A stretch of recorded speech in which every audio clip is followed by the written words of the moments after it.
My dad works in B2B marketing. He came by my school for career day and said he was a big ROAS man. Then he told everyone how much he loved calculating his return on ad spend. My friends still laugh at me to this day. Not everyone gets B2B, but with LinkedIn, you'll be able to reach people who do. Get a $100 credit on your next ad campaign. Go to linkedin.com/results to claim your credit. That's linkedin.com/results. Terms and conditions apply. LinkedIn, the place to be, to be. We acknowledge the traditional owners of country throughout Australia and recognise their continuing connection to land, waters and culture. We pay our respects to their elders past, present and emerging. Welcome to This Song Is Yours, the music podcast that takes you behind the scenes of the industry's brightest talents. I'm your host, Simon Fink, and today, for episode 308, we're bringing you another hour-long special filled with the electrifying energy of South by Southwest Sydney. To reiterate the fun that we mentioned in our first South by Southwest episode, we had such an incredible time in Sydney exploring what the city had to offer for South by Southwest. We visited installments by Porsche and Amazon, went to gigs at Universal Music House, and we just soaked in the music and creativity that defined the whole event. But once again, our main mission was clear: to dive deep into the art of songwriting and storytelling within music. So for part 2 of our 2-part series, we once again had the privilege of sitting down with some brilliant artists who are shaping the future of music. We engaged in insightful conversations with talents like Caity Baser, SXSW, Bitchos, Dice, Blusher and Squid the Kid. We shared stories of songwriting and where certain songs were born from. We had a laugh over some of the ways that songs are born and inspired, and we had a look ahead at what's possibly to come from these acts in the future. For an even more immersive experience, please be sure to go check out the video interviews from these interviews on our YouTube channel. The link to watch is available in the show notes of today's episode. We're proud to mention that both of these episodes are brought to you by Gin Lane, a spectacular gin bar nestled in the heart of Chippendale.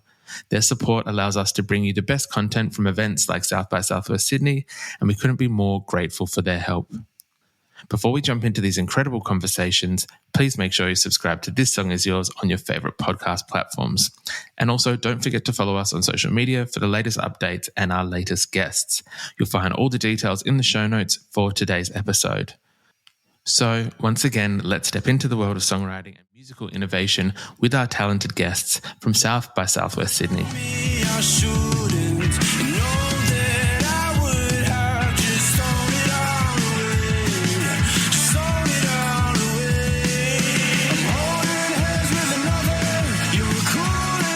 Before we get to today's interviews, we just want to say a massive thank you to our sponsor for our time while we've been here at South by Southwest Sydney. It is Gin Lane.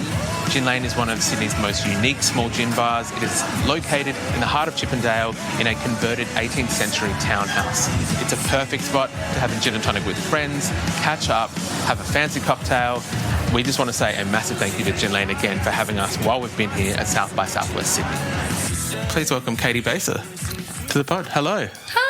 How are you going? Good, how are you going? I'm very well, thank you. Thank you so much for joining us here while you're here at South by Southwest. Oh, you're welcome. Thank you for having me. I imagine it's an incredibly busy time for you right now at the moment with all the things that are going on. How has the week been for you so far? Busy. We were saying this as we were walking in. It's busy, but we like busy. It's been lots of everything, if I'm being honest with you. Promo, I've seen some sights, which has been cool. I swam with sharks, which was fun. Awesome. Climbed the bridge. Had a gig last night. I've got a gig tonight. Lovely. It's going great. I'm having a lovely time. First time in Australia? Yes, it is. Lovely, lovely.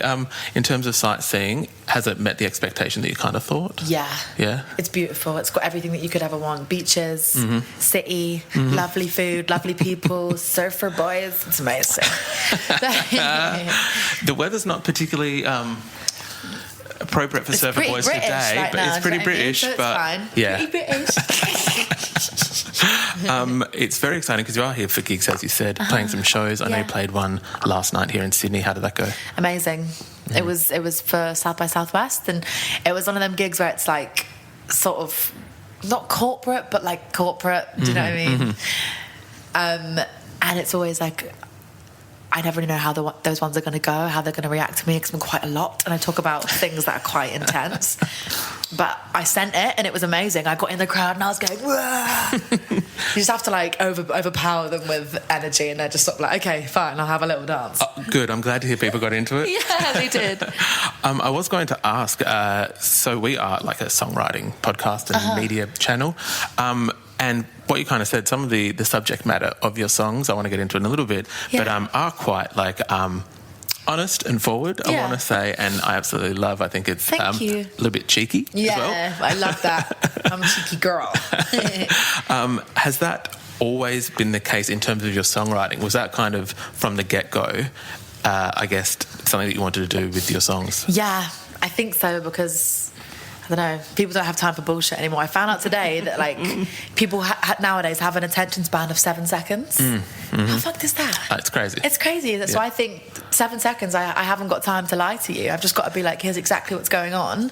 If I haven't got you in the first 7 seconds, then I'll go back and try again. Do you know what I mean? But yeah, I've always wanted to just keep it real. Oh my God, I've literally said keep it real about 17 times today. I love it though, yep. I hate myself. But yeah, also a lot of the things that I talk about are just normal situations. Like I'm 21, I do a lot of things that most 21-year-olds do, and I feel like girls my age, boys my age, whoever my age, and even people that aren't my age are afraid to talk honestly about things if it's like a negative experience. So I just sort of own it and say it for them, and then we all dance together and pretend it's just a song and we don't mean it. You know what I mean?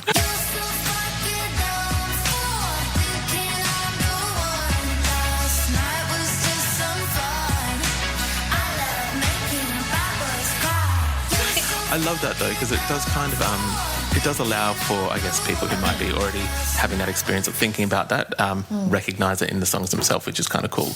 One of the latest singles, Why Can't I Have Two, is a very I want to say equality-based song, or like wanting to meet in, I guess, the same. Yeah, exactly.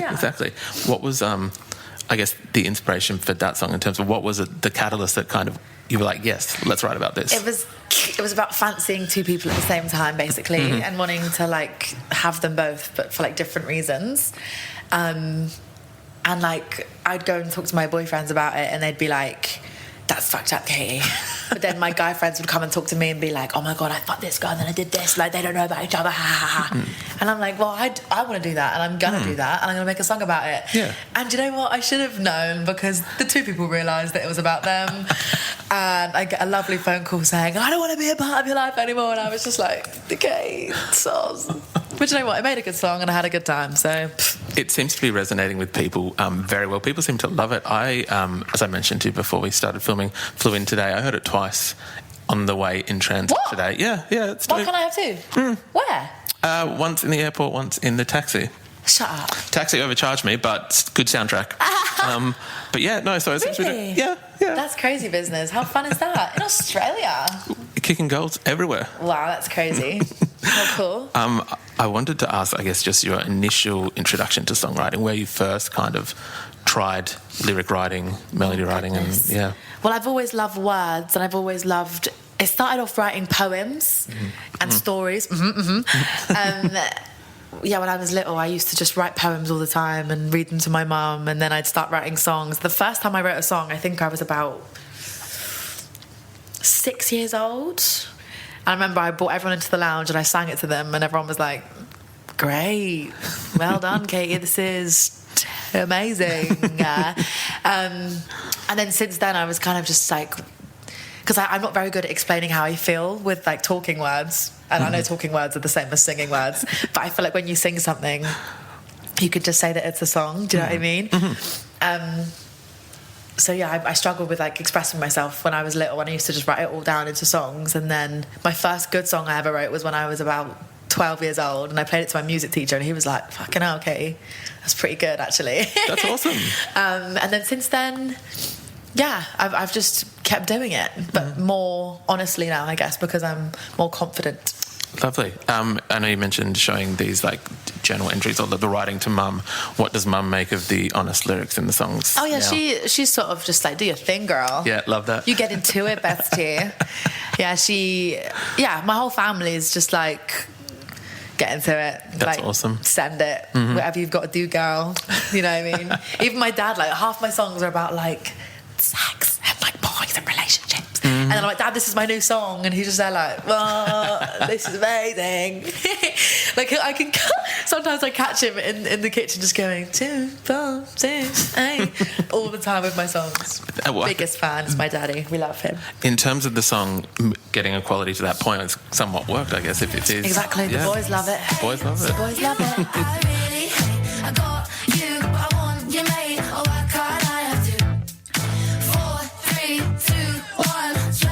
I did hear a rumour as well. I know that there was an EP out earlier this year, I believe. I did hear a little rumour that there's a mixtape possibly on the way. The rumours are true. Rumours are true? Rumours are true, yeah. They are true. Can you give us any information on that? I can tell you everything if you really want. Please, yeah. Okay. I've got a mixtape coming out. It's called Still Learning. Awesome. Should I just say like what it's about? Yeah, okay. yeah, please. It's kind of like what I was saying earlier about like making mistakes and sort of like owning it. And you know, I said like people are afraid to sort of say it. I'll be the one to say it. Like I've fucked up a lot. I've done a lot of shitty things. I'm not gonna lie to you. And like that's what you do to learn. Obviously not like terrible things, but like you didn't murder anyone. No. Keep that one hush. Yeah. But yeah, I mean, I go through a lot of things, and I'm the sort of person that like dives into any sort of situation like head first. I love to feel things. I love to like get connections with people, and sometimes that means like breaking hearts and getting your heart broken. And it's all about taking every mistake on the chin and just owning it and saying, yeah, I did do that. And what? Because I learned, and now that this is what I would do differently. And I think you sort of got to treat yourself as like your own therapist. Do you know what I mean? So yeah, the whole mixtape is about just being okay with doing things wrong. But do I love I mean? that. Yeah, 100%. And I was like, I said this the other day. I was like, oh, you know, because I'm young, blah, blah, blah. But then I feel like you're never going to have it all figured out. And also, why would you want to have it all figured out? Because then you just might as well stop doing anything. 100%. Do you know what I mean? I turned 36 earlier this week. Happy birthday! Thank you. But I still don't have it figured out, and I'll still continue to not have it figured out. Exactly. So it's how it works. I think people are afraid to admit that as well, and there's so much pressure to have it all figured out. Yeah. And it's like, why? Why do I need to feel that pressure? Big fuck off, I'm gonna do my thing. Make mistakes along the way. So yeah, that's what it's all about, and it's sort of like just a big hug of just like, I've done it too, and it's totally fine. Here's a song about it. Go cry with your friends. I'm very excited. Or dance with your friends, or like smash things with your friends. There's a lot of moods in this mixtape, let me tell you. I'm sure that I know, as I said, it's already kind of Caity taking over Australia, even in my morning and in Sydney, so I know there's going to be a lot of Australian fans excited for that mixtape. We would usually ask, I guess, what they're currently listening to. Is there anything at the moment on your Spotify, Apple Music, whatever that you use, that's on high rotation? A favourite song of mine at the moment? Album, tracks, whatever you've kind of got on repeat. Could be whatever you're listening to. I really like Pink Pantheress's new song, actually. Mosquito? Yeah. I just had a dream I was dead, and I only care because I was taken from you. You're the only thing that I own. I love that. I love that song. It's a great track. I also I love everything. Like, that's my problem. There's so much that you could have at once if you really wanted it. And I love everything. Groove is in the Heart is another good one that I'm listening to. Don't Stop Me Now. Classic. Oh, yeah. Don't Stop Me Now. Yeah. It's me literally this whole Australia trip. I'm having a ball. Anyway. Caity, thank you so much for joining us today and having a chat. I very much appreciate it. And congrats on the single and the forthcoming mixtape. Thank you so much. If you think you're so tough, let me make you fall in love with me, and maybe then we'll see. And there's no need to call me up like why. I can always say that I'm alright. Sorry if I'm maybe, but I can't lie. Please welcome to This Song Is Yours, SXSW. Hello. How are we? Hi. Thank you for having me. I'm doing great. It's a wonderful morning. The weather's finally turned up after a couple of days. It really has. I think the last few days in Sydney, it's been grey, a little bit rainy, whereas it's finally showing us some love, some sunshine. Yeah, we tried going swimming for a couple times and ended up almost freezing. It's very hit and miss when the when the weather's not as good. You are here in Sydney at the moment for South by Southwest. How have those shows been going? I've heard very good things so far about the showcases. Yeah, I think because it's like a first for everyone, like not just like the people coming abroad, but like people of Sydney as well, right? I think it's cool they're like using like cool kind of quirky venues and like making it like homey, kind of like a relaxed vibe. And so far, like not just like how I performed, I think like the show went really well, but other artists too, I think they found it really comfortable to perform, and it's been great.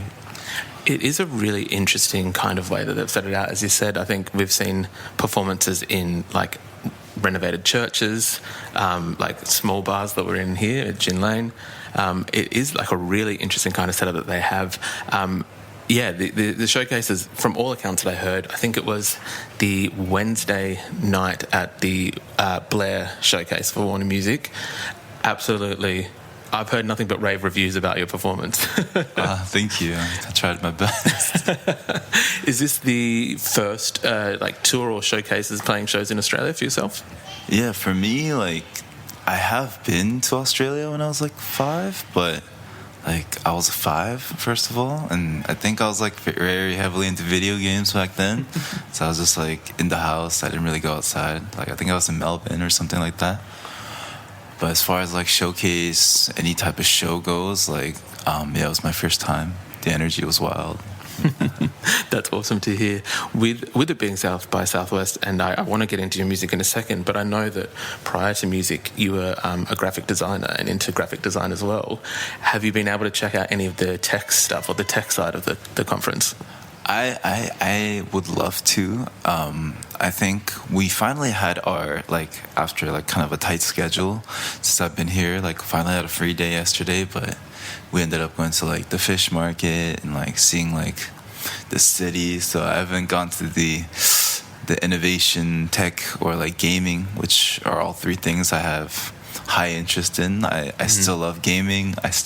And with gaming comes with like tech and innovation. I think they go hand in hand. So I'd love to go to like a convention for sure. Like I think I have a free day tomorrow, so maybe I'll check it out. Fingers crossed you're able to check some stuff out. Cause I can't go on with myself.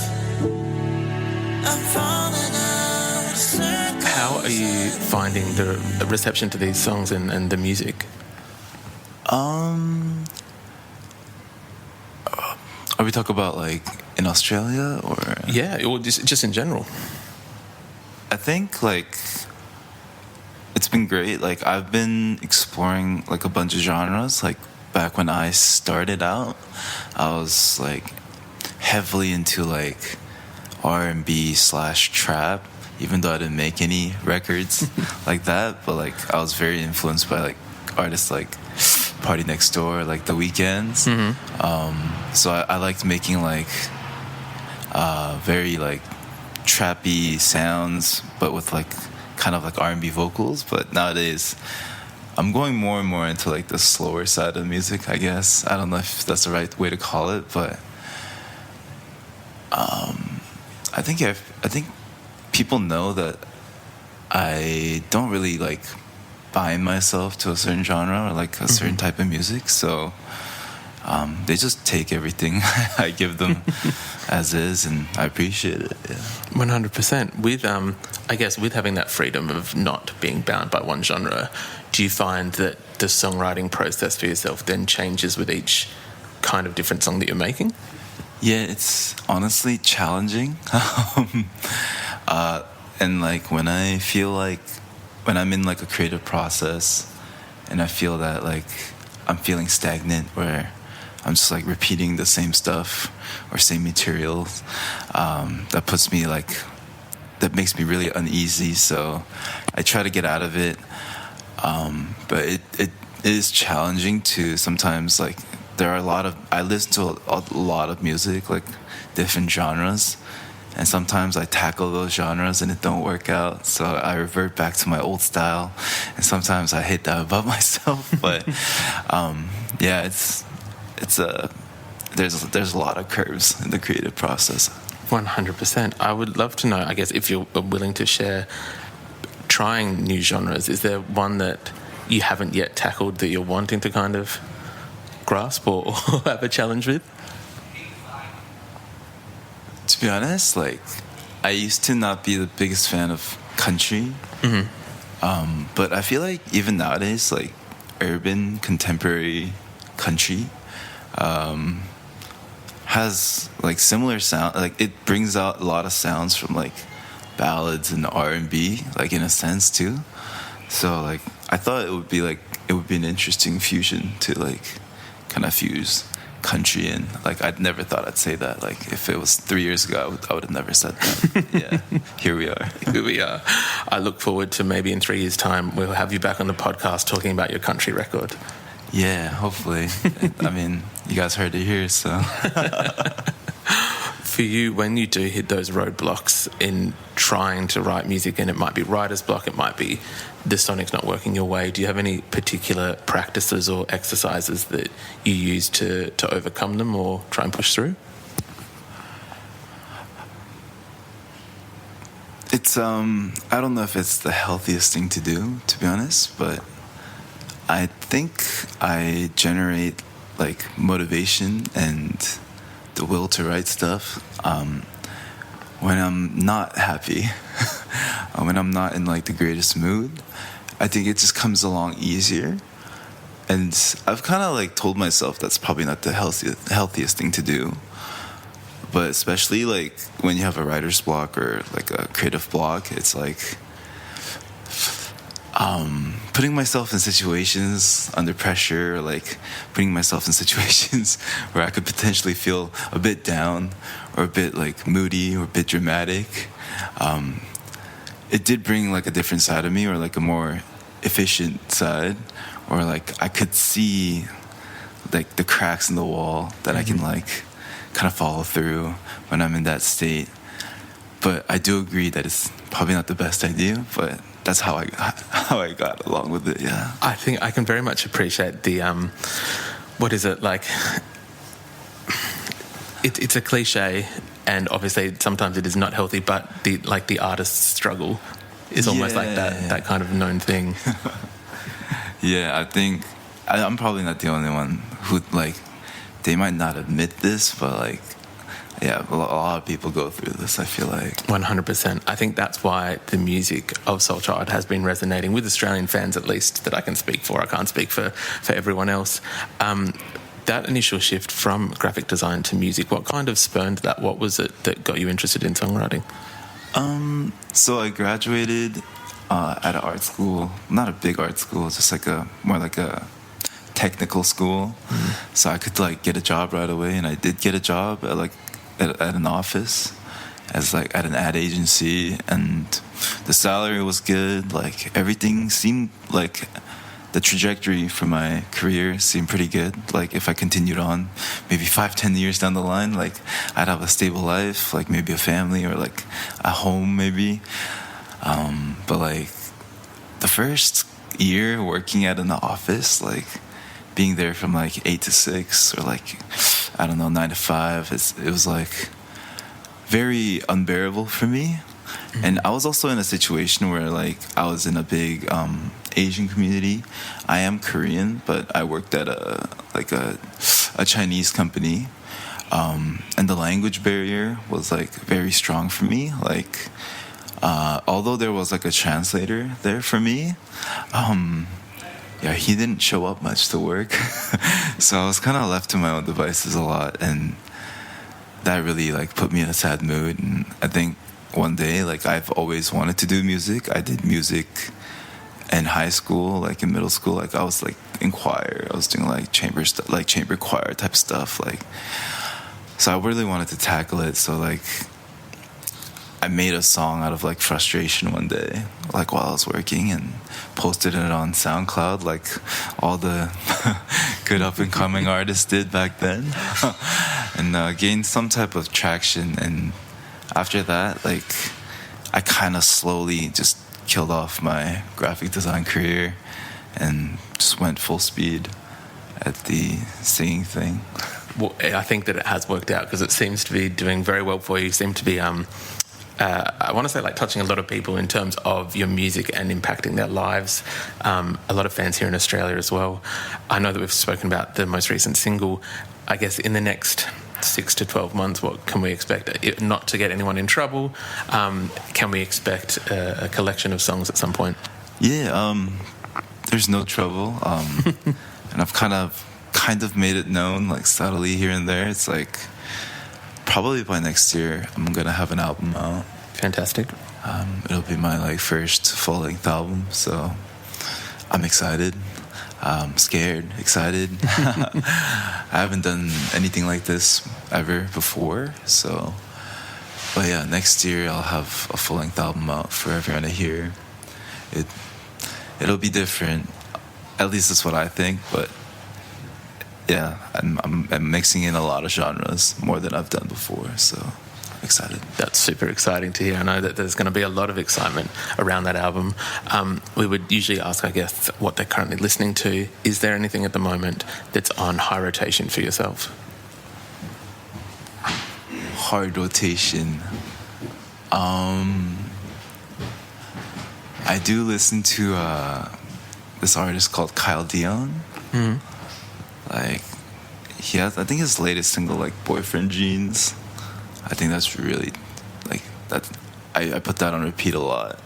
Other than that, I listen to a lot of, like, I wouldn't say like mainstream artists, but like they're still like everybody knows them type deal. Like Zach Greer, like Kyle Dion. I listen to like John Vinyl. Like, yeah, like.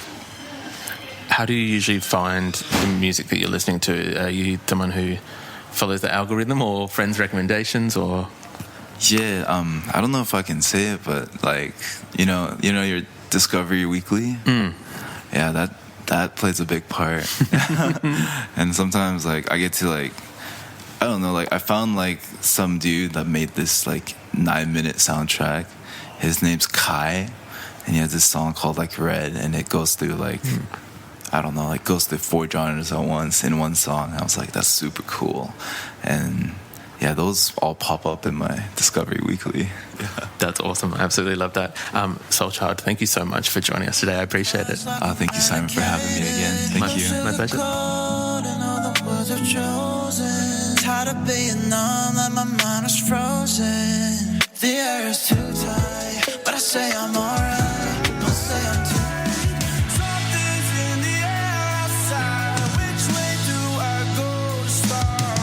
Please welcome the gentlemen from DICE. We've got Ben, Sam, Regan and Tom. Gentlemen, hello once again. How are you going? My absolute pleasure. Well done with the names. Thank you. You're here for South by Southwest this week, which is incredibly exciting. How are you feeling about the week so far? How's the week been? Yeah, well, we coming off the back of yours and ours on the weekend. Start of the week was pretty slow, but I think we're all picking back into it, getting around it, getting out there, checking out. There's a lot more things than we all thought, I think, originally.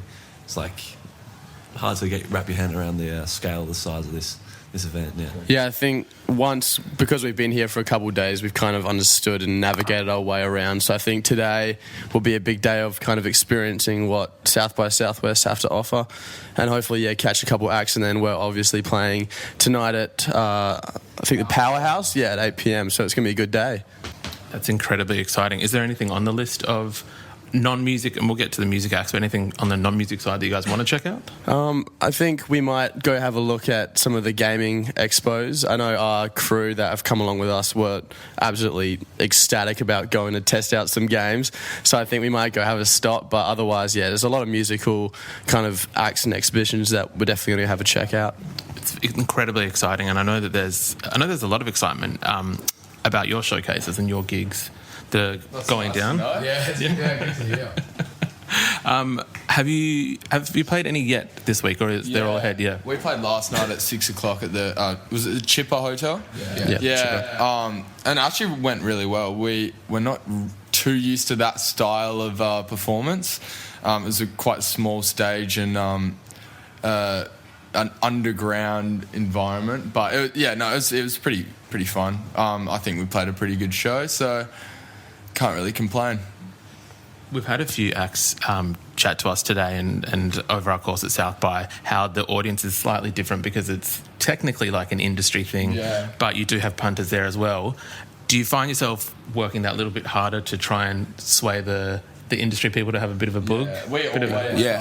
We rely on like crowd energy a lot for our energy, I would say. Like, 100%. There's nothing better than seeing a crowd full of people having a great time, and that we kind of feed off their energy. So it is a bit different, like playing in front of people that are almost analysing our performance instead of just getting loose and getting amongst it. But I was pretty proud about how we played. I reckon we smashed it. It was good fun. Like, I feel like it's like I'm talking for myself, not sure about the other boys, but like we did our first big sound back in August, and like there was sort of similar vibes and stuff. But like whether it's 50 people or 500 people, like we're 4 best friends on stage having fun playing music, and really like whatever else happens. And like it was so cool to be up there and just playing music. So we had so much fun. I absolutely love that. I think that the kind of, I want to say like camaraderie, what you just said, like 4 mates playing music, has definitely spilled across to the other side of the stage. I think people really embrace that kind of aspect of you guys. I know that this year it seems like Dice have just like hit a whole new level. I think that footage from Yours and Ours that you were talking about before, like crazy kind of size crowd, people absolutely loving the band. Are you guys not surprised by the success because you're writing good music, but are you like, how is it from your perspective, I guess? It's a roller coaster. Yeah. I think we're definitely still trying to catch up to where we are now, but a big thing for us is to appreciate the moments along the way and not kind of just skip them and then look back and be like, oh, I wish we could go back to those days. But I think, the time we're in right now, we're very appreciative of everyone who's working with us and all of our fans, and we're trying to pretty much put in as much as we can into the band and developing our music and our brand. Yeah, and we definitely, like, it's so cool to sit back and, like, take things day by day. Like, every time we talk to people, we just, day by day is the way we do things. We've got, like, long-term goals and stuff, but, we're just super appreciative of, like, everyone who works with us. And, like, even being here, like, it's so exciting to just be working with other creators. We're just, Serenity. That's it in a nutshell. Smell the roses, soak it up, enjoy every day, every minute. You never know. Yeah, and I feel like also, like, we are always, as Ben said, catching up, but I feel like we've all sacrificed a lot and we've all dropped uni, we've all dropped to like 2 days of work a week, so it's a lot of hard work's gone into it, and it's really cool to see it start to pay off. As with anything, wherever you're working, when you're working really hard, when it starts to pay its dividends, it's very rewarding. 100%. I can only imagine the kind of like well, as you kind of said, sacrifice that it takes to make something like this work. I would love to know, we're like predominantly a songwriting podcast, media, brand, whatever you want to call it. What was the initial kind of steps in putting Dice together? Who was the first songwriter, and how did those sessions kind of come together? So it was Tom and myself. We branched into songwriting from just jamming in Tom's backyard. We're best friends for 10 years.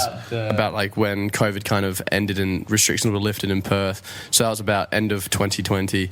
Songwriting, it was never something that we actually looked into too much. It was more just learn as we went kind of process. And over time, we got better and better at figuring out our own sound and how we wanted to write music and what kind of lyrics and what kind of meanings we wanted to kind of communicate to our fans. And it was definitely a time process of honing in on our sound, but it was a fun process. We never thought too much about it. We wanted to kind of keep it natural and authentic.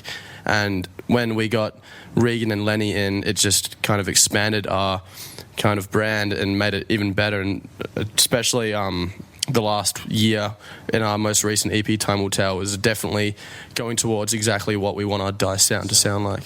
And I feel like our songwriting sort of came out of nowhere, like, because obviously me and Ben and Regan have known each other for over 10 years, and Lenny's been with us for almost 2 now. And like me and Ben have always like jammed together, but just playing covers in the garage.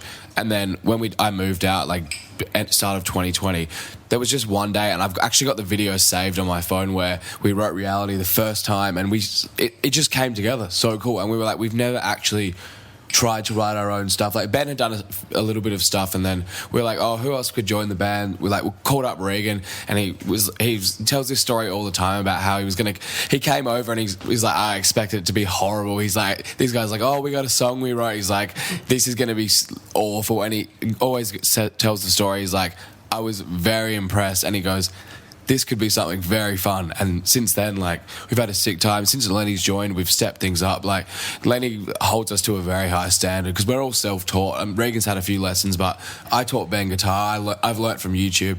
And Lenny's, a very hardcore drummer, and he holds us to a standard that has really helped us step things up over the past year and a half. And I think that's, like, a huge, like, reason of, like, why we've got to where we are, because it's so cool, like, knowing, like, this could be a real thing.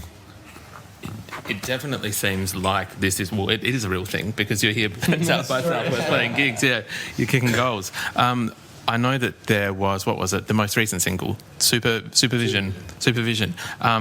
Where did that song come from? Losing a pair of sunnies on, was it Mount Wellington, Tasmania? Multiple pairs of sunnies. Yeah. Over the tour, there was multiple pairs of your sunglasses that got lost, but it's in particular that you had an emotional attachment to Regan. Got the next day looking for them. Oh, that was... Yeah. Hodgie and I got overexcited about seeing snow for the first time. A bit of ice under a bush. And chased each other around, throwing at each other, and then that's when they got lost somewhere up there.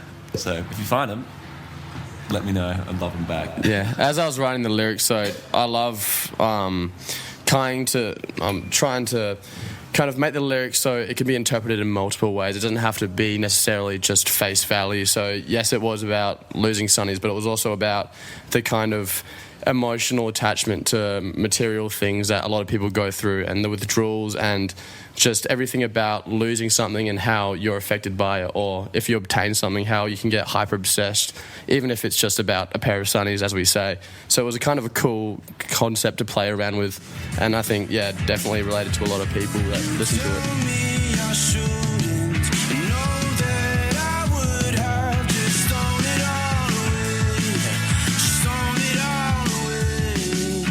Do you guys find that a lot of your inspiration for the music that you write is kind of coming from those everyday 100%. Normal things? A lot of things, yeah. It's all about our own experiences. Like, I think everything, like, from our very first or second song, Wonderland, that's about, like, me going through a breakup over summer back a few years ago. And, like, every single song we write comes from, like, really from the heart. Whether it comes across directly in the song, like Stockholm, when we sat down, it was like Lenny had just joined the band and we were asking, like, tell us, like, about, what you've been through over the past few years. And then we stemmed, like, the lyrics from Stockholm, and Ben and Lenny worked on them together, and it made an awesome story of a song. And it's all very personal, but we want it to be able to relate to anyone's situation. We do keep some lighthearted. I did write lyrics about a taco for one of our songs, which people don't know, but it's slowly coming to light. But yeah, it's a bit of fun. We won't give anything away. We'll let people who are watching this guess and do the math to try and work out what the taco song is. I know we mentioned kind of these crowds growing. I know that you're currently in the midst of a tour. I know you've had some dates earlier this month. I think that after South by, you're off to New Zealand, and then back to I think you're coming to Adelaide. That's where we're from. We flew in today, so we'll be there in Adelaide, and then a few other dates. How are you finding life back on the road again this year? It's a pretty intense process. It's like you go home, you're like back to work, chilling at work, day-to-day life, and then you get here and it's like, because we are from Perth, like the bands we've been touring with for this tour, you know, they'll come do the weekends and then Velvet Club go back to Victoria, go back home, go back to work. We can't do that, so it's kind of like full month or full however long you stay where you are, not going home in between. It gets long, but I mean, us four together, it's not really that much of a torturous process. You know, I think we all kind of enjoy it. Sometimes. No, but it is a lot of fun and we enjoy it so much, but I've found that it is just constant stimulation the whole time. We are always around each other, and I actually drove off to see my girlfriend like 40 minutes away from our hotel the other day, and that was the first time I was sitting in a car by myself being like, it's really quiet. like, I was just sitting there like, where are the guys? Like, I can't talk to anyone right now. And yeah, I think when we get back from tour, we always sit in our room and just be like. This season, Instacart has your back to school. As in, they've got your back to school lunch favorites like snack packs and fresh fruit. And they've got your back to school supplies like backpacks, binders, and pencils. And they've got your back when your kid casually tells you they have a huge school project due tomorrow. Let's face it, we were all that kid. So first, call your parents to say I'm sorry, and then download the Instacart app to get delivery in as fast as 30 minutes all school year long. Get a $0 delivery fee with your first 3 orders while supplies last. Minimum $10 an order. Additional terms apply. Ryan Reynolds here for, I guess, my 100th Mint commercial. No, don't. I mean, honestly, when I started this, I thought I only have to do like 4 of these. I mean, it's unlimited premium wireless for $15 a month. How are there still people paying 2 or 3 times that much? I'm sorry, I shouldn't be victim blaming here. Give it a try at mintmobile.com/switch. Whenever you're ready. $45 upfront payment equivalent to $15 per month. New customers on first 3-month plan only. Taxes and fees extra. Speed slower above 40 gigabytes. See details. Where is everyone? Like, who do I talk to? What do I do? It is constant stimulation and like a lot of fun, high energy the whole time, which can get tiring, but it is so much fun. You get half an hour once you get home. Just, I love this peace and quiet, and then you start to miss everyone again. But yeah, you start, post-tour blues. But then, yeah, you always remember there's something coming up, so you never really get too down. You always have something to build up and look forward to. And then, yeah, tour comes and it's just a fun blur. I absolutely love that. Well, I guess in the spirit of what you were just saying in terms of more fun things coming up, as I said, Dice's profile has just continued to rise this year. Without getting ourselves into trouble, what can we expect in the next 12 months? Are there things we can talk about? Is there? We have a lot of exciting stuff coming up. There's lots of a lot of new things that we haven't done before, which is probably the most that we can say. But we're pretty much going full ball.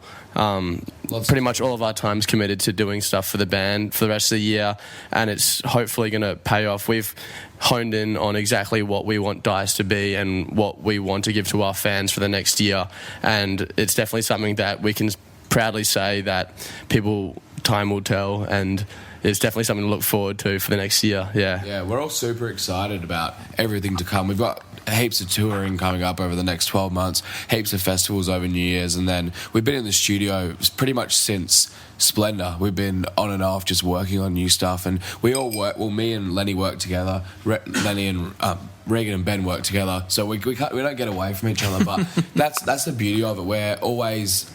It's always Dice 100% of the time. When we're at work, we're like, we won't talk about the band, but it never happens. It's always, and it's so passionate. Like, we're making coffee and people are just standing there like, oh my God, these guys are crazy. They don't shut up. But we all love each other. Big things to come.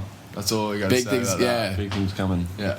That's very, very exciting. We won't push for any further information to not get ourselves into trouble.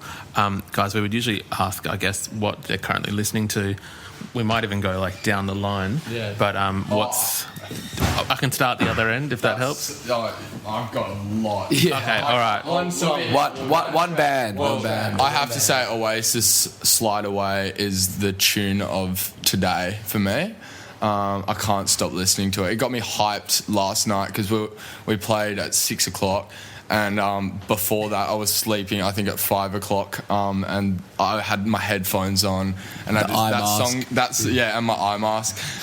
That song came on, and I was just like, yeah, I'm ready for the gig. Let's do it. Gets me hyped. So Slide Away. Solid choice. Stop Making Sense, Talking Heads live album. Got to see the 40-year anniversary showcase at South by Southwest. Nice. Big fan of it for a long time, and dreams came true. Got to watch it there. It was very, very cool. Dad was jealous. Unlucky Trev. Shout out to Trev. Dash of Speed, Rum Jungle. They've been long-term mates, and their song is just an earworm, so I've just been playing it. And every morning, everyone's asleep, I'm just yelling the lyrics and just making a coffee, just yelling it, just dash your speed. Yeah, absolute bop. It'll be my number one this year. Anything Nothing But Thieves. I've recently discovered them after we played GTM with them, and I didn't know about them, missed the set, and I found out, and I was absolutely gutted. But if you ask any of the guys, every time we get in the car, it's all I put on. He's converted us into I've converted Nothing But everyone. Now Thieves fans, it was the first few weeks, guys not that into it, and now Ben's loving it, Lenny's loving it, and Regan's getting there. There's a few songs he loves, but I think they've got a good sound that is definitely sort of the direction we're going with sort of the more rock and roll stuff, but a bit more alternative. But yeah, they're awesome. Absolutely thank you. Absolutely love those choices, guys. I think also a solid kind of cross section of I guess similar genres but good spectrum of different kind of acts, different legacies in there, so 100%. Yeah, love it. Nice choices. Thank you very much for coming onto the pod. It's a pleasure. Gentlemen, we appreciate it. Thank you. Pieces of you, pieces of me, scattered all the planets with no solid degree. Praise to the ones who run the sea.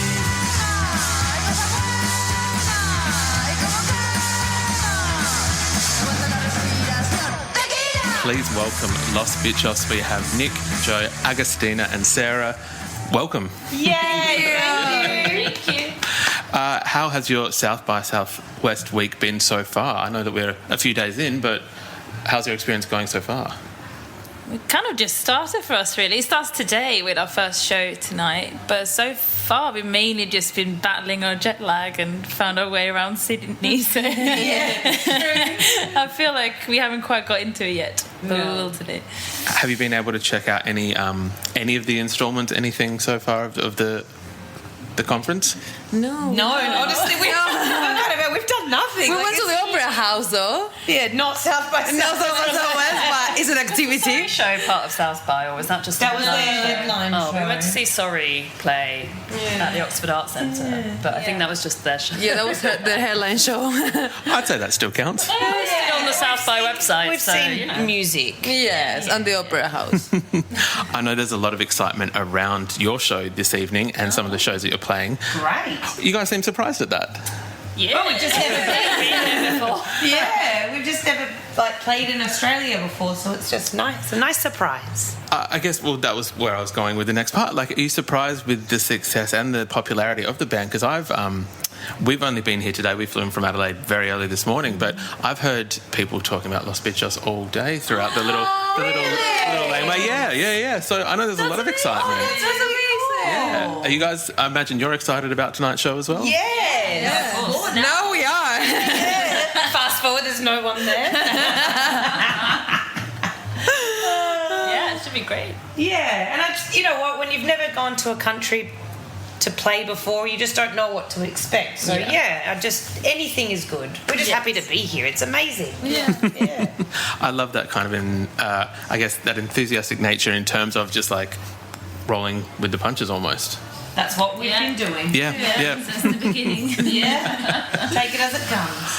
The kind of the story of the band or the creation of the band, I kind of do love this story because it seems like it's not your usual or standard coming together of musicians. I kind of love that it's a bit of a mix of different backgrounds, different, I believe, careers that you all kind of left to come and do the band. What was the initial catalyst of starting Los Bitchos? You know what? Oh, hello.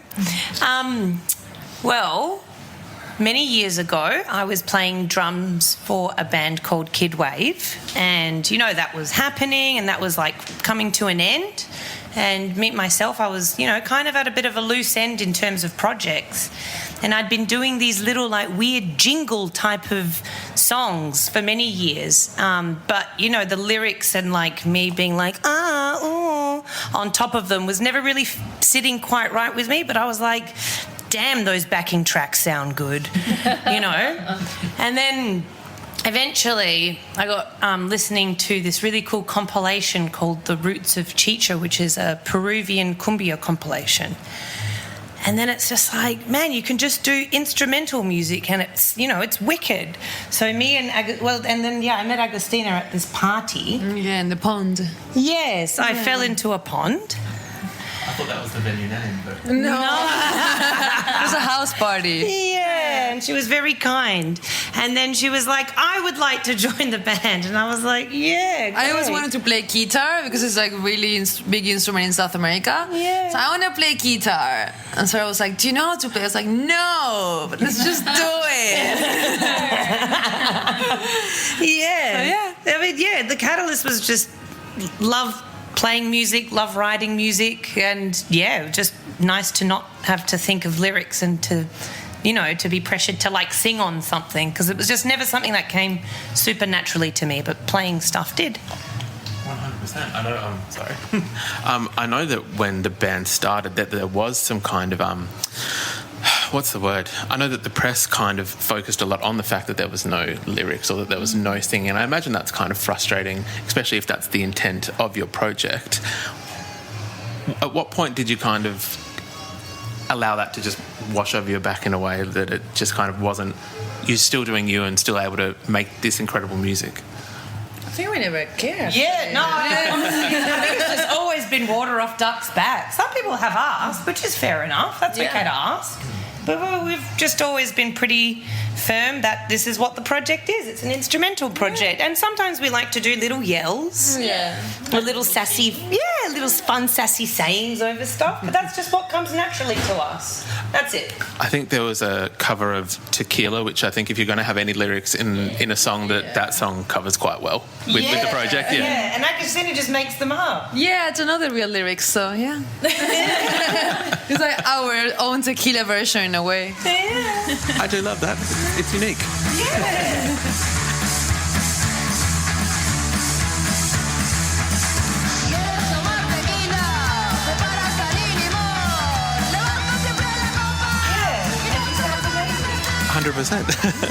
When it comes to the songwriting process for the band, how does that kind of work in terms of people bringing different melody ideas and things to the project? Well, I put down these little, I don't know whether... I don't know, sometimes I'll just come up with some random demos, or someone will send me a random little jingle idea, and I'll just crack it onto Ableton, and then we'll take that to a rehearsal room, and then everyone will put their own, flourishing touches, because Nick is an incredible drummer, and then, because, the demo was just me going boom, boop, boom, boop. Well, the demo is about 10 layers of percussion usually. I do like to layer the okay, so how do I make that work? Yeah. But it's amazing because it's greatness, yeah. Yeah. Exactly, and then Josie, you like bong bang dong dong dong dong, because I like to do a lot of copy and pasting with my bass. Yes.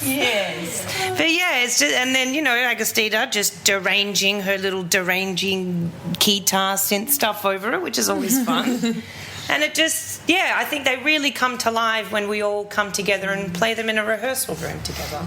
Well, I think it's definitely resonating with people. I know that people do love the record. It was released last year. It's called Let the Festivities Begin. I know that you recorded with Alex, I'm going to mispronounce his last name, Capranos. Yes. Oh, beautiful. From Franz Ferdinand, who initially I thought was an interesting producer when reading, I guess, the information. But sonically, it seems like it was the right kind of fit because this record's gorgeous. What was that experience like working with Alex? Great. Yeah, I mean, you could tell he's just such a fan of all types of music. It's not just kind of what Franz Ferdinand does. And he was just incredibly nice to work with. He brought out the best in us as musicians and the songs, and really got us like thinking of like where we want to go with it and how we want the audience to react when they listen to it live and on record. And you could tell it's like sitting on years and years of knowledge and experience that he just was like happily sharing with us, which is like amazing. That's what you want, really. 100%. Yeah, he's got a really good knowledge of the style of music that we were definitely channeling through the first album as well. Yeah. Mm-hmm. Which is nice. With the album coming out last year, I know that there's been a lot of touring this year. I obviously don't want to get anyone in trouble when asking this question, but like, can we possibly expect any new music soon? Is there another? Yeah, absolutely. Yeah. It's coming. We're working on album 2, and can't wait to share it with everyone. It's really exciting. Yeah, we're so excited. Yes. I'm very excited to hear that because we did love the album at the. This is a podcast and visual medium kind of company, so we did very much enjoy Let the Festivities Begin. So I'm very excited that there is another album in the works. With that, and obviously I don't want to push too much. Sonically, are we looking at anything different? Are we pushing the envelope a little bit more this second time round, or is this all hush hush and we'll come back around to this when the album's out? No, I definitely think we are. For sure. Yeah. You don't want to make like the same album over and over again. No. And we're just doing something, you know, a little bit more, maybe more 80s. Just, I don't know, a little bit more 80s, a little bit more video gamey. And it's like we're really coming into our own with this album, I think, as well. Yeah, I think so. Yeah. Big sounds. Yeah. Massive. Oh, okay. I'm very excited to see what comes from these sessions. We would usually ask our guests what they're currently listening to. We can go up and down the line, whichever order you'd like to go with. What, I guess, are you currently listening to that's kind of on high rotation for yourselves? Oh, gosh. I have been listening to a lot of like romantic, cheesy songs. It's really disgusting. It's like I've seen like... I have this big playlist that I put songs that I like, and I get obsessed with like 6 for a few weeks. And I've just been listening to like really cheesy music. Like what? Like Polanka, put my face on my shoulder. Put your whatever, or like put your hand on my hand, face on my shoulder, something like that. And then like Love Is in the Air or things like that. Oh, I love that song. Yeah. God, I don't know. I'm also like that. I don't usually listen to like albums very much. I'm more like songs and then playlists. God, what have I been listening to? I've had that song from Confidence Man on repeat on my way here on the flight. Oh, Holiday? The one with DJ Seinfeld. Oh, it's yeah. so catchy. It slaps. And now I can't remember the title. But it's really fucking catchy. So listen to it. I've been listening to the new Art School Girlfriend album, which just came out a few weeks ago, I think. Lovely. Yeah, kind of moody, electronic-y. Right. Yeah. Yeah, it's brilliant. I'm just listening to lots of quintessential 80s music, mainly 5 Star, because I heard this really wicked song of theirs from like 1984, and the video clip is sick. It's amazing. And yeah, I heard it on Sex Education, and it's an amazing song, and it makes me really emotional. And I'm also listening to this song by Ollie and Jerry, which is a one-hit wonder, and yeah, it's wicked. And I've been singing it all day today to myself. I love that. It's kind of quite a diverse kind of selection of songs between the 4 of you. Definitely. Yeah. From Paul Anka to Confidence Man. Covers a bit of ground. Do you guys usually share music with one another? Do you find that the Venn diagrams of what you listen to kind of crosses over at all? It does. Yeah. There's definitely some stuff. Comes together. It's true. It does. It does. Yeah, we did like a radio show in 2020. /21 on Worldwide FM, and it was like a great opportunity to all share loads of music with each other because we kind of did these playlists and then recorded the shows. Yeah, that was really good. It's a lot of music discovery that year. Yeah.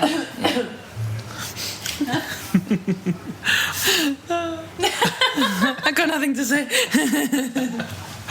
I absolutely love that. Well, I know, again, a lot of people are excited to see you at South by Southwest this week. I know we're excited to see you. You're going to try and make it to the gig tonight. And I think is there another one tomorrow? Yes. And Saturday. So you better come to at least one of them. I believe I'm definitely the one tomorrow. If I'm not the one tonight, tomorrow is the definite. Okay. That's the Yeah. I mean, very good, but no pressure. Thank you very much for coming on to the podcast and chatting with us today. I appreciate it. Thank you for having us. Thank you. Thank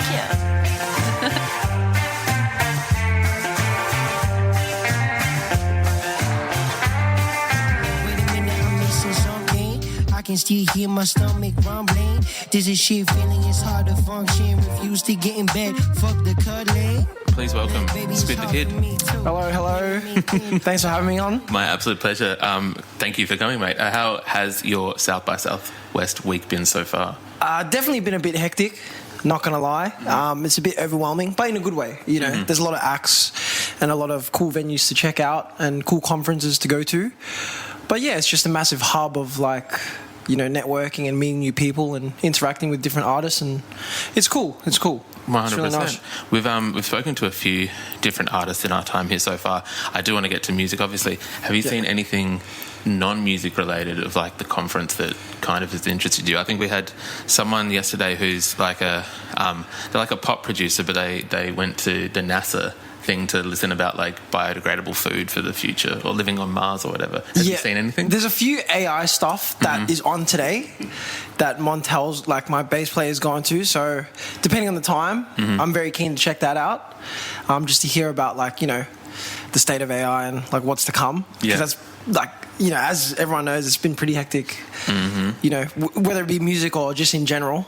So it'd be cool to see like the outlook on that so far. But other than that, yeah, it's really music. And I went to Chance the Rapper like last night, but I guess that's still music, so I can't really count that. Can I? Yeah. Was that cool though? It was cool. It was cool to see him in person, someone that I've been following for, you know, a long time. But yeah, he's a funny dude, cracking jokes. And I've heard that. Yeah, it was really nice to see him in person and get a glimpse of what he's really like, and yeah, just cracking jokes and having fun, really. So it's cool. Sick. I'm actually so jealous. Yeah, you didn't get to go? No. Oh man, stuck doing other things yesterday, but very, very jealous. It's an incredibly exciting time though for yourself. Get Chance out of the way. Let's get Squid front and centre. Yeah. Don't worry about him. It's all good. Yeah. There's a brand new single that's out today, Late Night Antics. Yes. Congratulations, mate. Thank you so much. It's been 3 years in the making. 3 years? Yeah, we've had it for a long time. On the back burner for a bit, just because when I initially wrote it and when me and the guys made it, I was just waiting for that voice to fill up the chorus that I wrote. But yeah, and then came across Alicia, so shout out to her for jumping on the hook, and here we are.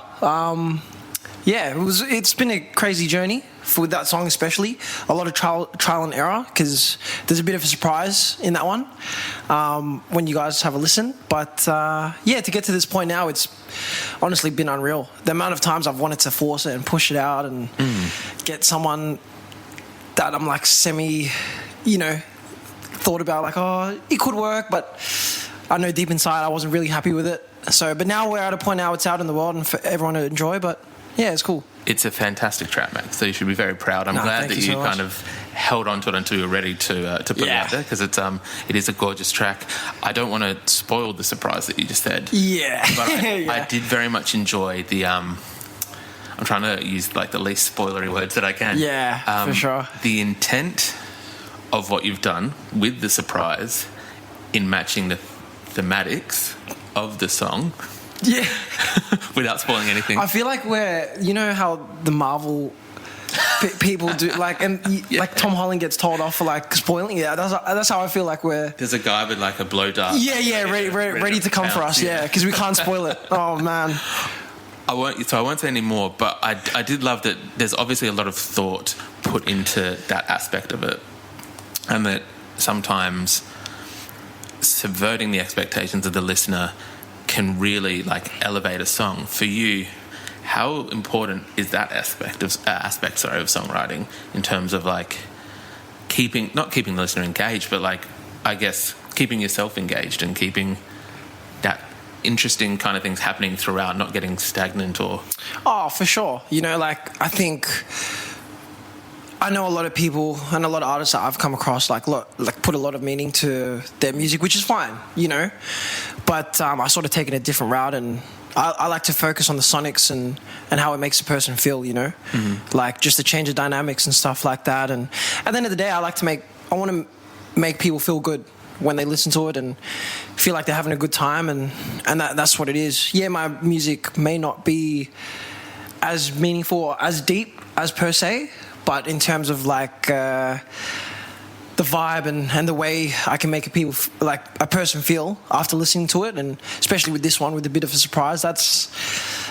I guess that's where the emotion is for me, you 100%. know. So, yeah. For you, what was the initial draw to songwriting? We like it primarily as a songwriting podcast and media brand thing. Yeah. What was your initial introduction to songwriting? I guess you trying out writing music, writing lyrics. Like in terms of like the start of the journey? Yeah. I don't know. I think, you know, playing in high school, playing a lot of, you know, when you're starting out in high school, jamming out with your friends, you play a lot of covers and you fall in love with your songs, you know? Yeah. And then it's like that feeling that you have, or that thought you have at the back of your mind, like, oh, I wish these were mine, you know?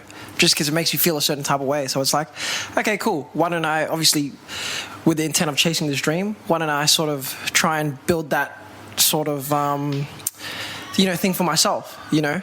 Like start to write my own music where people can one day, you know, sing it back to me or come up to me like, wow, that like, I love this song. And it's already happening now at a small scale, and that's why I do music, just so that I can, you know, have these interactions with people and, you know, get their thoughts and, you know, essentially just have it for them to enjoy, really. So that's why I do it. Yeah, I do love that. Well, as you kind of said, like, it is already happening, and I don't even think on a small scale. Like, and I know that you're being very humble, so I can appreciate that. But like this year already, what have we got?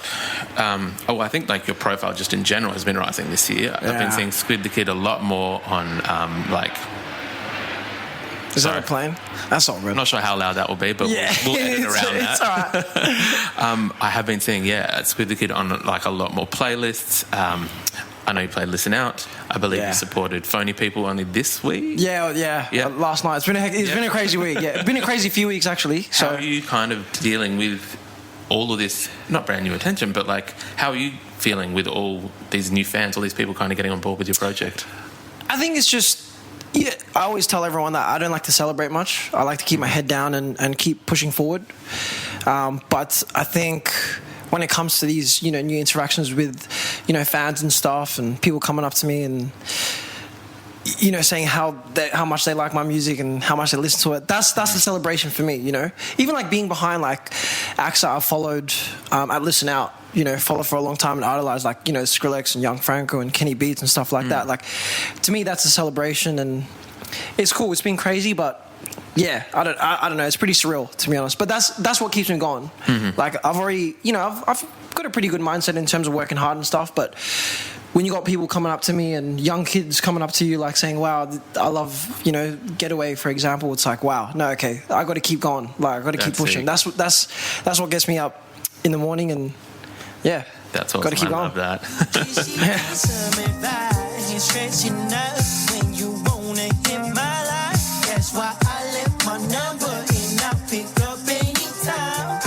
For you, the songwriting process, is it kind of the same each time? I guess what usually inspires you when you are writing a track? Yeah, definitely. I feel like I work best when there's a beat already in front of me. So obviously I'm blessed to work with, you know, very talented producers, and majority of the time it's with the guys that I went to high school with and grew up, you know. So it's good that I've got like a home base.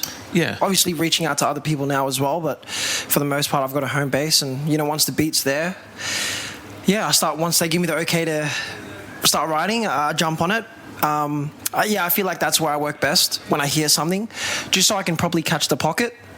And yeah, it's all about the sonics for me, really, like trying to not overdo the beat and trying to work well and mesh it all together. So that's what it is. Yeah, that's awesome. I absolutely love that. I know that we are talking about brand new single today. Yeah, I imagine that you are, as you just said, extremely hard work ethic, that you're still writing, there's things going on in the background.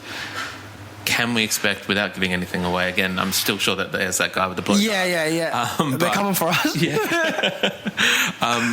I guess what can we expect in the next, let's say, 6 to 12 months from Squid the Kid? Oh, definitely more music. There's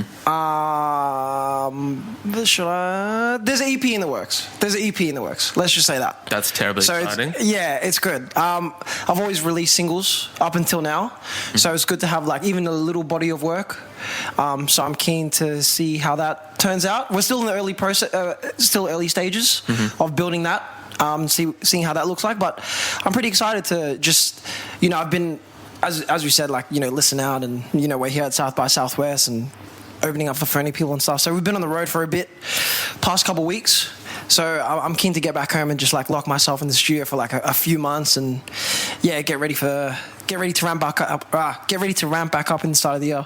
That's terribly exciting. Yeah. I know that there's so many people who are going to be absolutely stoked with that news. So thank you very much for divulging and letting us know that there is an EP in the works. We would usually ask, I guess, what they're currently listening to. Is there anything at the moment that's on high rotation for yourself? High rotation. Definitely Young Franco. Mm-hmm. After seeing his set at Listen Out, I've just been, abusing his, discography. Mm-hmm. Who else is on? Bit of Dominic Fike. Love a bit of Dominic Fike. That new album's brilliant. Yeah. I've gone blank now. No. Like, those are still two pretty solid artists. Yeah, because Dominic Fike released the album recently. Yeah. Sunburn, so that's really nice to listen to. I've gone blank. I'm so sorry. No, don't be silly. But yeah. Good sort of music right there. Squid the Kid, thank you very much for having a chat with us today. I appreciate it. It's a pleasure. Thanks for having me. Treading lightly on my tippy toes. Goddamn, baby, what's it, dilly, yo? Hold up, promise I ain't a weirdo. I know it's for you.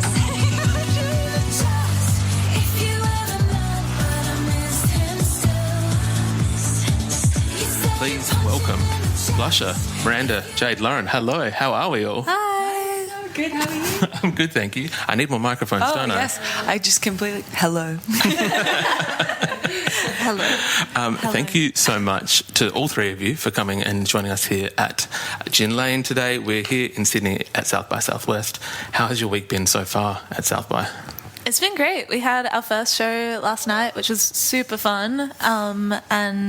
It's kind of a bit of a dream come true. We've heard of South by Southwest throughout our whole careers, and it's just so cool that it's happening here in Australia. Stoked to be a part of it. We were just discussing before that you guys had your showcase, one of the many gigs I believe you're playing while you're here, and that there was a lot of crowd interaction, a lot of dancing, a lot of the...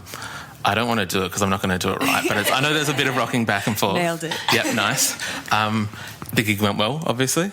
Yeah, it went really well. I think it's always encouraging when you look out and you see some of the industry crowd doing the moves and singing the lyrics as well, and just kind of being fangirls. So that was really nice. That's awesome. I know that there's been so much excitement with the band since the EP came out. I think we spoke... virtually in June or July, I want to say, for the EP, yeah. Should We Go Dance, which is fantastic. For anyone who hasn't already listened to it, go do so. You're behind the times. How has the reaction been? Yeah, it's been amazing. I think it's always an interesting process. Like, we are so insular in the studio together, just the three of us making all the music, and the process of like releasing that into the world is super exciting, but it feels like letting people into, our little friendship and our world that we have. So it's really cool to kind of just bring on extra band members with everybody that hears it. And it's been really lovely to hear that people connect with it, because I think that's the main thing that we want, is just for people to relate. And if somebody puts on our EP to get ready for their chaotic night out, then we've done our jobs. I absolutely love that. I know we did speak about the EP kind of soundtracking a night out for people who do listen to it. Have you had anyone, not with like feedback, but has anyone come back and said, this did soundtrack my night out? Did it do its intended job? Yeah, definitely. They were actually playing it at the gig last night before we went on. So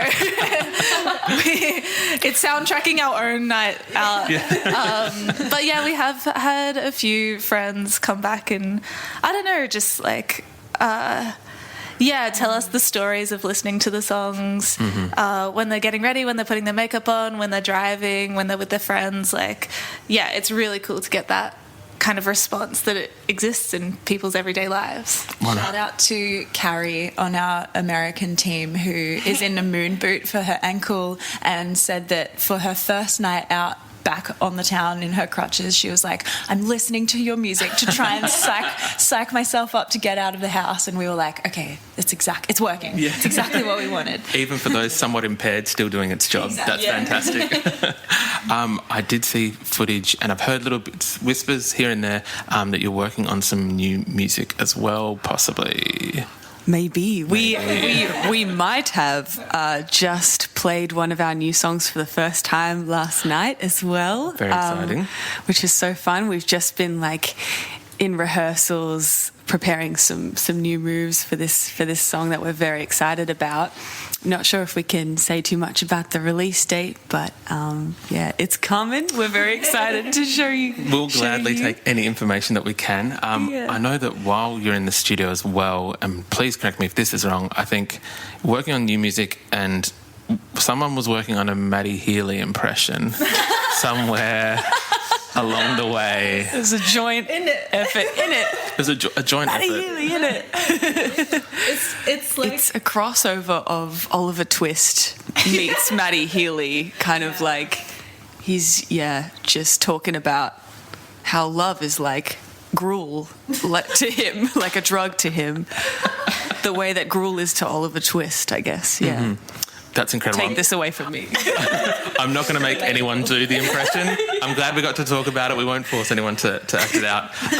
There was something that kind of made me link the two together. I think Blusher did a joint interview with Sarah Kinsley, who's here for South by Southwest, and will be on the podcast later this week. I think there was a comment that if Blusher was to soundtrack anything, or if it was close to soundtracking something, it was close to Flight of the Conchords, because it veers eerily close to almost comedic music. And I found that really interesting because I did not get that impression from the EP. Yeah. Can you explain that a little bit more? Good to know. I think, during the writing process, we really don't take it seriously, and we really just, like, even if we try, I think the three of our personalities together just find it impossible to kind of... Yeah. Oh, I was just going to say, there are so many parody lyrics that, like, we almost fill a whole song with just joke lyrics first, and then we're like, time to, like, go through and replace everything. But if we kept all those lyrics, it would be somewhat of a, like, Flight of the Conchords musical situation. Could we possibly expect maybe a Blusher TV show in the future that's eerily of that same vein, maybe slightly comedic, slightly musical? For sure. We've talked about it. Somebody tag Netflix in the comments down below. We're writing the script. I know that your real life manager is next door, but if you need a Reese Darby-esque character, please give me a call. Yeah. Even if I'll do a Maddie Healy impression. Yes. Yes. Done.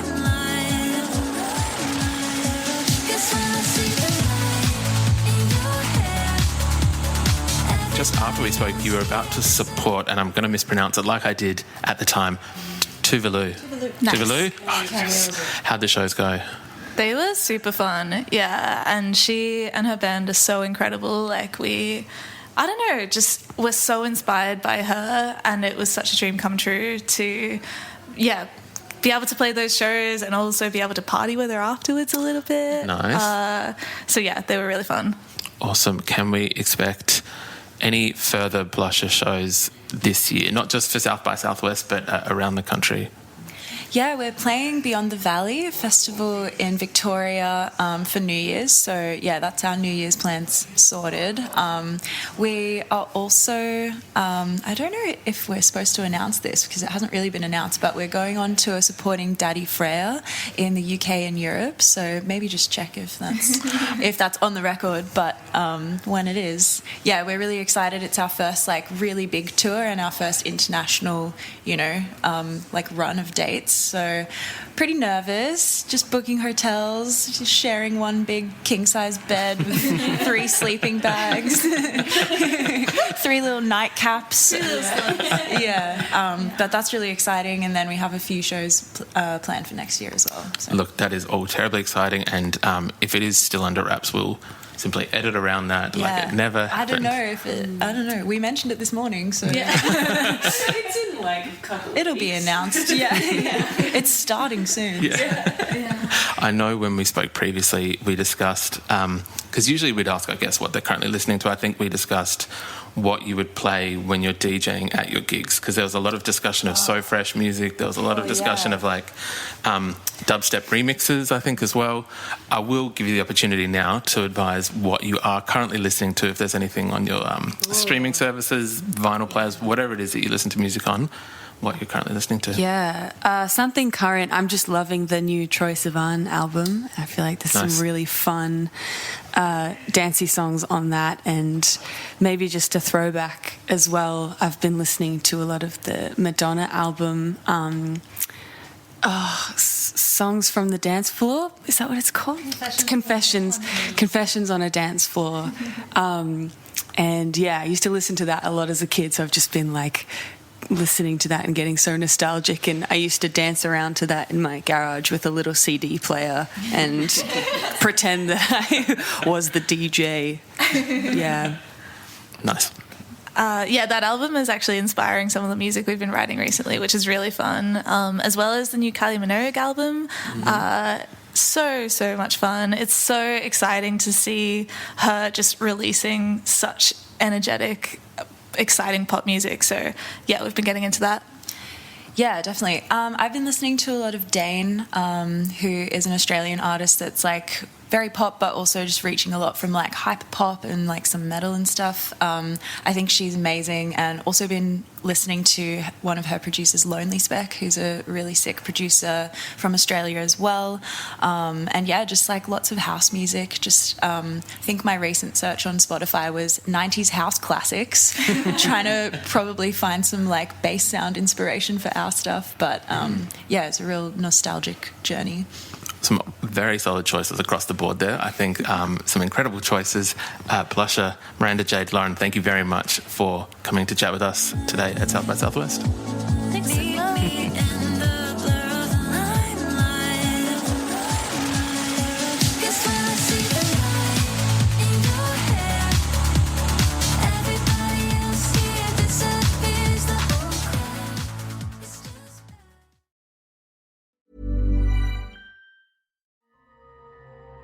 The most powerful designer drugs are the digital ones we use daily.